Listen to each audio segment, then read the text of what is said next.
Hey, what's up guys? This is Tony and I am bringing you a new series and I'm going to call it Gran Turismo 5 versus Forza 4, or you could call it Forza 4 versus Gran Turismo 5, either way. There's no home team, there's no right, there's no wrong actually. I'm not going to be comparing the games because, as I've said before in previous commentaries, I don't think these games are direct competitors, so I don't think it's fair to compare one game to the next. But what I want to compare is how each game properly illustrates a real life car in a digital format.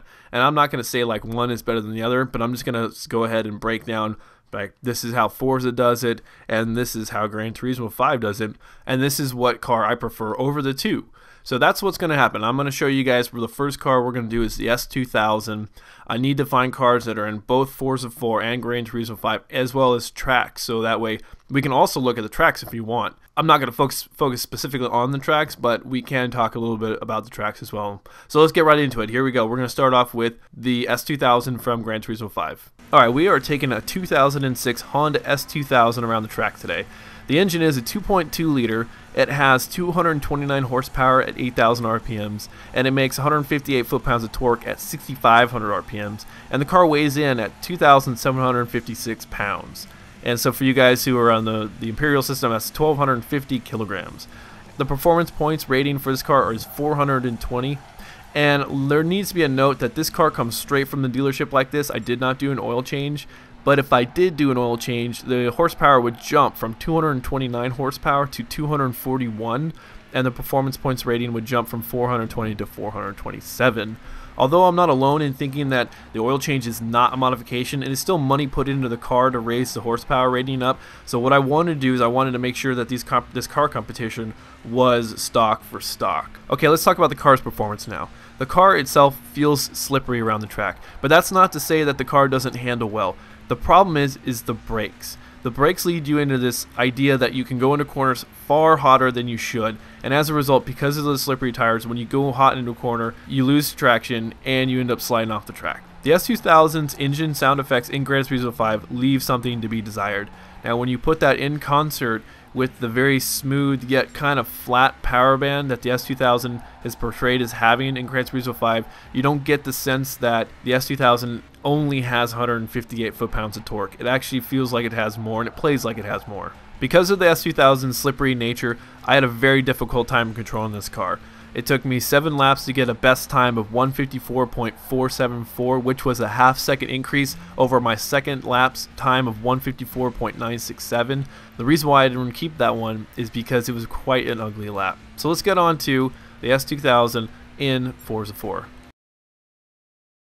The S2000 in Forza 4 is a 2003 year model with a smaller 2-liter motor that puts out 247 horsepower, 161 foot-pounds of torque, and still weighs in at 2,756 pounds. Forza classifies this car as a Class B car with the following ratings: a 6 for speed, 5.1 handling, 6.6 acceleration, 6.6 launch, and 5.0 braking. The first thing that people notice about the Forza 4 S2000 is the engine sound effects. The sound effects are very realistic, and they couple that with a power band that plays very much into reality. Not only do you feel the low torque output of a 4-cylinder motor, but you actually experience it with the sound effects, and then of course with VTEC kicking in and the higher RPMs. The brakes are the weak point on the S2000. You could be racing down the track, coming up on a turn, and start your braking process soon and downshift the entire way, and you'll still fly off the track. And even after the car was fully modified, you adjusted your brake settings to 200% pressure, and you made your fine adjustments to both the front and the rear brakes, the problem seemed to persist. Beyond the brakes, the steering at first glance appears to be a problem with the S2000. However, after a couple laps around the track, I realized the steering wasn't actually the issue.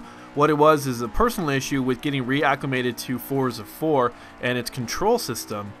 What I did come to realize is that the controls themselves are very realistic in the fact that you can't brake hard, take turns, sharply like you can in Gran Turismo 5. It really requires a little bit more precise driving. It needs more precision to make the car behave as it should on the track. That being said, it only took me 4 laps to get a best time of 151.107, which was an entire second faster than the previous best lap time that I had of a 152.279. So let's go ahead and take a look at the fully modified S2000 from Forza 4. Once fully modified, the S2000 in Forza 4 is a beast. It is incredibly fast, it has incredible acceleration.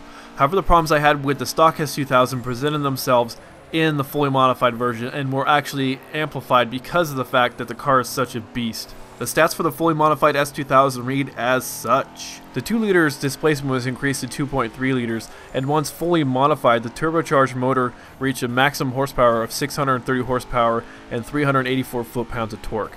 The car's weight was reduced to 2,420 pounds. Once fully modified, Forza 4 reclassified the S2000 as an R3 car from its original B class rating, and the performance ratings read as following: 10 speed, 6.1 handling, 8.8 acceleration, 7.9 launch, 6.3 braking.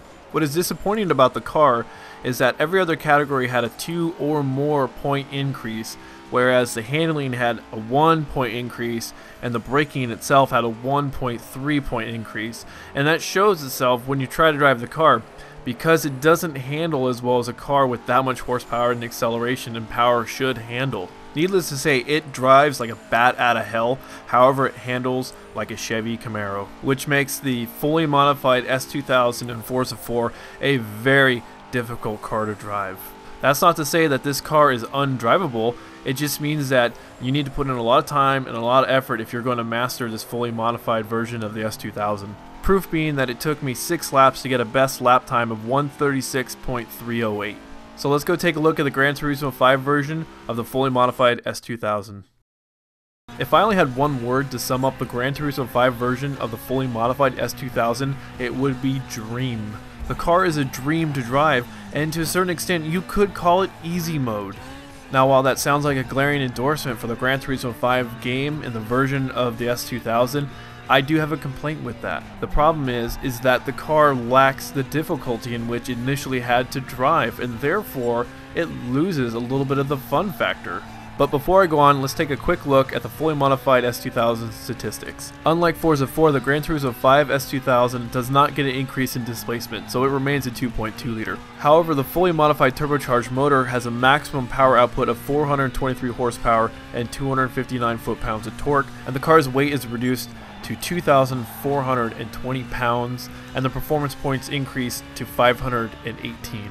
Despite only having 423 horsepower, the smooth power band that Gran Turismo 5 has portrayed for the S2000 has allowed the car to race around the track as if it has more than 500 horsepower under its hood. And the incredible handling of the S2000 allowed me to take turns far faster, far sharper than I would have been able to otherwise. These factors let me clock a best lap time at Laguna Seca of 1:32.581, which was nearly 4 seconds faster than I was able to achieve with the S2000 from Forza 4. And I do believe if I gave myself a little bit more time to practice, I probably could have brought that lap time down to just about 1 minute 31 seconds flat. Alright, this is the time in the video where I can be a little bit more candid about the car competition, but I want to quickly reiterate that the purpose of this video is not to say which game is better, Gran Turismo 5 or Forza 4. The idea is to say which representation of the Honda S2000 or any future car that I'm going to do for that matter is a better or more accurately represented in a digital format. And what I have concluded is that both versions of the S2000 have factors within them that I like. I don't think either of the representations of the car are 100% accurate. There are things difficulty-wise, sound effects-wise that I absolutely, and modification-wise that I absolutely love about the Forza 4 car. However, I love the handling. I love the performance of the overall of the Gran Turismo 5 car. So if there was a way to marry those two cars together to make one representation of the S2000, that's what I would do. That's the way I would love a racing game to be. And I think that is the best way to end this review, is to say that Forza got some things right, Gran Turismo 5 got some things right, and their respective representations of the S2000, but I think that they need to marry the two together to get a more accurate version of the Honda S2000. So anyways, guys, thanks for watching, thanks for subscribing, I really hope you like this, and please give me some suggestions for cars to look at in the future, okay? Take it easy, guys.